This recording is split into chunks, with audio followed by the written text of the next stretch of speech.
এতগুলো সবজি নিয়ে বসে পড়েছি, ভাবছো কি বানাবে? আসলে আজকে ওই রুটি আর ভাত খেতে একদম ভালো লাগছিল না, তাই ছেলেকে বললাম আজকে ডিনারে চাউমিন বানাই।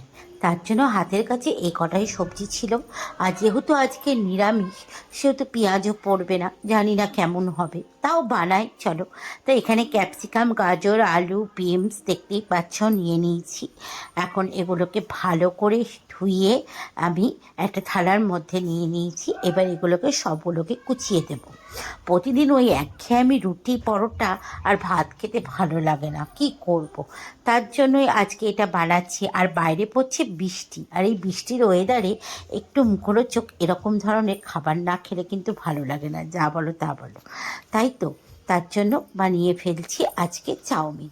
তা চলো দেখার পুরো ভিডিওটা। তো এখানে এগুলোকে এখন আমি কুচি কুচি করে সবগুলো কেটে নিয়েছি, আর একটা ঝুড়ির মধ্যে কেটে ধুয়ে নিয়েছি।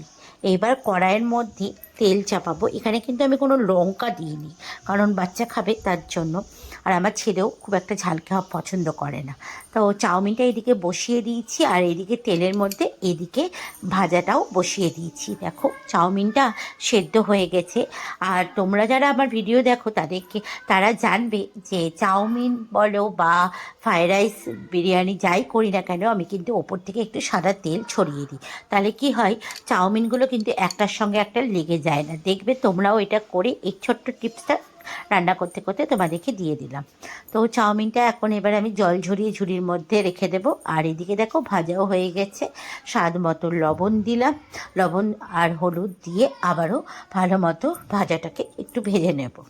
ভাজাটাও আমার এইদিকে হয়ে এসছে, আর একটুখানি ভাজলেই হয়ে যাবে। এবার আমি এখানে ভাজাটা হতে হতে চাউমিনের জলটা ঝরিয়ে দিয়েছি। আর এখানে কিন্তু আর একটা কড়াইয়ের মধ্যে আমি চাউমিনটাকে ভেজে নেব। হালকা করে একটু তেল দিয়ে নিয়েছি, আর চাউমিনটাকে ভালো করে তেলের মধ্যে ভেজে নেব। যেহেতু সবজিতে নুন দেওয়া ছিল, সেহেতু অল্প একটু চাউমিনে নুন দেব, বেশি দেব না, কারণ সবজিতে আলাদা করে নুন দেওয়া আছে। তার জন্য অল্প একটু নুন দিলাম। এবার চাউমিনটাকে আগে তেলের মধ্যে ভালো করে একটু ভেজে নেব।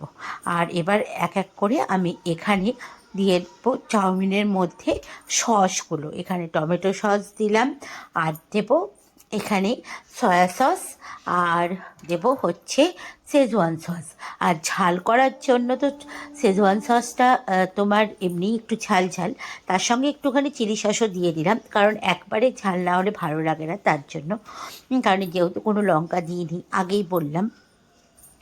আর এখানে সয়া সসটা দিয়ে এবার দেখো চাউমিনটাকে কি সুন্দর কালার চলে এসছে। ভালো করে সব শুধু চাউমিনের মধ্যে মিশিয়ে দিয়েছি। আর এখানে দেবো আমি ম্যাগি মশলা। ম্যাগি মশলাটা ইউজ করলে আলাদা একটা টেস্ট আছে, তার জন্য ম্যাগি মশলা তোমরা সবাই জানো। তো এখানে সব শুদ্ধ দিয়ে এবার চাউমিনের মধ্যে ভালো করে মিশিয়ে নেব মশলার সঙ্গে চাউমিনটাও।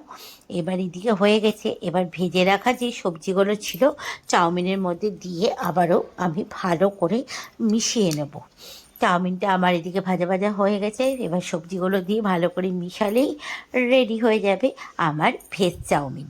তো এবার গরম গরম সার্ভ করে নিলাম। তো ভিডিওটা কেমন লাগলো বন্ধুরা, অতি অবশ্যই কমেন্টস করে জানাও।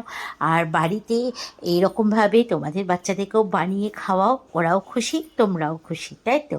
বাইরের খাবার খুব একটা ভালো না, তাই বাড়িতে বানিয়ে ওদেরকে দাও, ওরা দেখবে হাসি মুখে খেয়ে নেবে।